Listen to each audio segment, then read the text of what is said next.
For a few entomologists, autumn, and indeed the late summer period, means one thing. It means leaf mines on trees and shrubs like this hazel here.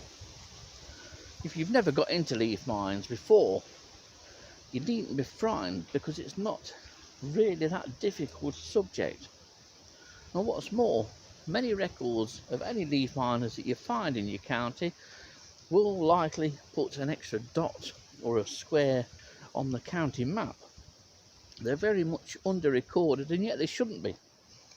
And September and October is a really good time to start and look for leaf mines, especially on shrubs like this hazel.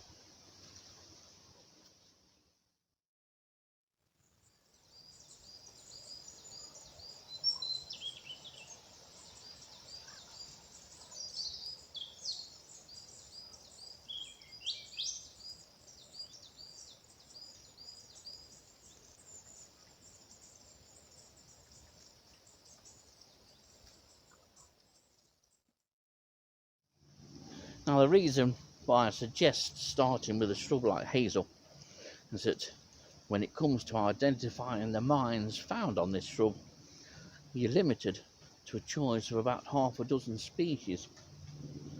And of those half a dozen species, there are probably 3 or 4 that are your most likely candidates should you look for leaf mines on hazel.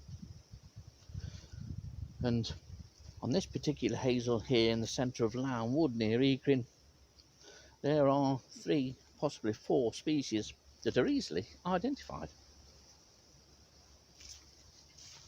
Now, several people have made requests for me to do something, or at least do more videos on leaf mines, and it is rather an easy subject to get to grips with. There's no need to be frightened of leaf mines. Yes, there are quite a lot of species, but virtually all of them are identifiable by the characteristic leaf mines. And I suppose before I go much further, I should explain the 2 main types of leaf mines.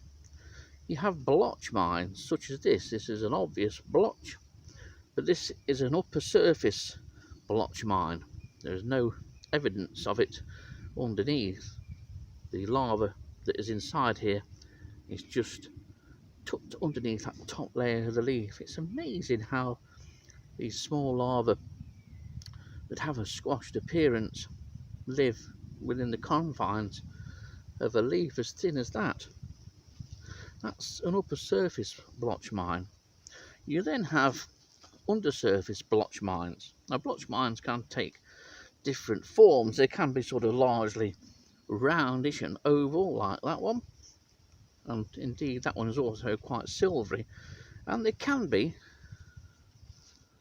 like this. This is an undersurface blotch mine. It's an oldish mine as well, and usually blotch mines are formed between the leaf veins on the upper or lower surface of the leaves. It depends on species and depends on plant. Although this is a lower surface blotch mine, it is evident from above. Look, if I just place my hand at the back to take off any sort of light passing through the leaf, it is quite easy to spot from above. You don't have to go underneath the hazel to find these. So that's a lower surface blotch mine. The other main category of leaf mine is a gallery mine, such as is illustrated on this leaf. There are at least 2 narrow sinuous galleries, and gallery mines are probably the most commonest that you'll find, especially if you look on the leaves of oaks. But this is just a brief introduction.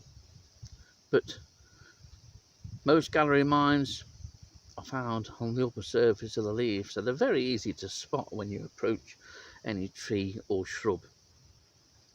They're your 2 basic mines. So in the case of hazel, we've already narrowed it down, as I mentioned, to 3 or 4, possibly 6 at the most species that you're likely to find the leaf mines of. But here in Nottinghamshire, we're restricted to about 3 or 4 at most sites. So we'll see what's on this hazel in the centre of this deciduous woodland near Ealing. And if you go to any hazel, this is probably the mine that you're first going to see. This is one of the mines that I've just shown you. It's a blotch mine, of course, and this species seems to have had a really good year, judging by the number of mines of this moth on this particular hazel. And this, or indeed these, are the early mines of Phylloneurecta coralli. Coralli presumably derived from Corylus, which is the scientific name for hazel. It's a very easy to spot silvery mine, upper surface. You can't mistake this with anything, at least not on hazel. There are similar moths, a couple of other Phylloneurectas that make similar mines, but more likely to see those on rosaceae type trees, especially Crataegus monogyna, otherwise known as hawthorn.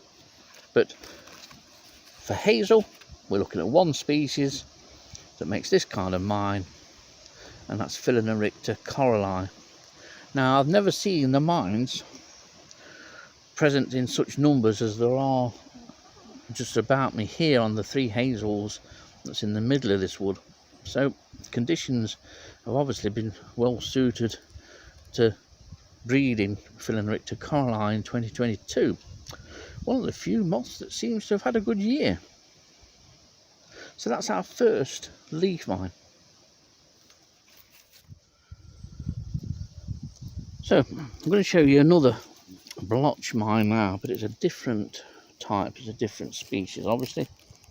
But this elongated, sort of squared off blotch mine is the leaf mine of Poroonyx devoniella. It's a very common species, usually found in woodland setting like this, but by no means restricted to it. It's fairly easy. It is, despite the obvious upper surface damage, a lower surface mine, and the mine is devoid of creases.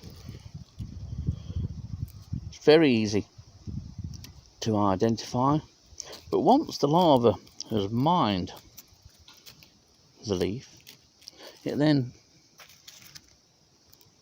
makes several folds on the edge of the leaf which it lives in, and then eventually that leads to pupation.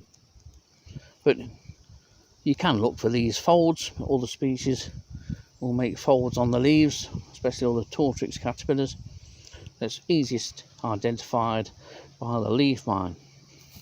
And here's another blotch mine. If I can separate that from that and show you this, and you may think, well, this looks the same as the one you were showing us, but it isn't. There are different characteristics to this mine. Similarly to Poroonyx devoniella, this one is another lower surface mine, and it's mined between 2 veins of the leaf. But this has a number of creases running along its underside, and those creases created by the larva do that. They make the leaf pucker up. You can see how that is raised between those 2 veins. It's a very common sort of trait of many Phylloneurecta mines, and this is the leaf mine of Phylloneurecta nicelli, which is a beautifully attractive little moth. This one's been exited because you can see the exit hole there, look. So it is an old mine, and many mines you can identify when the larva has been vacated. So there's 2 blotch mines. You've had Poroonyx devoniella, which has that squared off sort of blotch mine, and then this one, which is Phylloneurecta nicelli, which has this longer, more elongated blotch mine with several creases in the lower epidermis, causing the leaf to pucker up like that. So now we come to the more difficult bit, and these cannot be separated, but on these leaves of Hazel, you'll see numerous small gallery mines, a sinuous gallery mine like this, where the frass, which is the droppings produced by the lava, they're laid on a thin line throughout the gallery mine, and that's quite often one of the important identification features of identifying gallery mines, the placement of frass within the mine. Quite often the frass will start out filling the mine, but then become a narrow, sinuous line following the gallery. This is one of two species which can't be identified in the larval stage, but both occur very commonly on Hazel, and they're two stigmellas. So this leaf mine is either Stigmella flosslactella or Stigmella microtheriella. So there we are then, a brief foray into the world of leaf mines, and it's a world that you don't have to be frightened of either. Leaf mines aren't the difficult things that some moth enthusiasts will lead you to believe. They've heard that from other people that have avoided leaf mines and micro moths in general. Don't be frightened of micro moths. If you've learnt how to identify the larger moths, have a go at the smaller moths. They're not all impossible by any means to identify, and there's lots of help out there, either via various Facebook groups and websites. And the website that is a must if you're going to develop an interest in leaf mines is the British Leaf Miners website.